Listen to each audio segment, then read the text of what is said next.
আবারও বিভ্রান্তিকর ফোন দমকল কর্মীদের। নেশাগ্রস্ত সাধু বাবাকে জেলা হাসপাতালে নিয়ে আসলো দমকল কর্মীরা। এ বিষয়ে দমকল কর্মীর কাছ থেকে জানা যায়, আগরতলা দমকল দপ্তরের কন্ট্রোল রুম থেকে ধর্মনগর দমকল দপ্তরে খবর আসে পশ্চিম চন্দ্রপুরে একটি পথ দুর্ঘটনা ঘটেছে।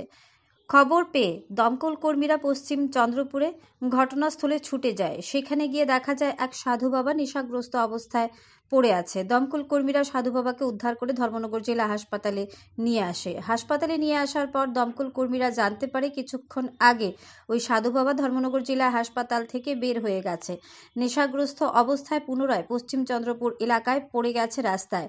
কিন্তু কিছু সংখ্যক জনগণ এখনও এভাবে নেশাগ্রস্ত ব্যক্তিদের হাসপাতালে নিয়ে আসার জন্য ফোন করে বিভ্রান্তির সৃষ্টি করে দমকল কর্মীদের। সে সময় কোনো বড় ধরনের ঘটনা ঘটলে দমকল কর্মীরা কি করবে, সেই প্রশ্নই রাখলেন সাংবাদিকদের মাধ্যমে জনগণের উদ্দেশ্যে দমকল কর্মী।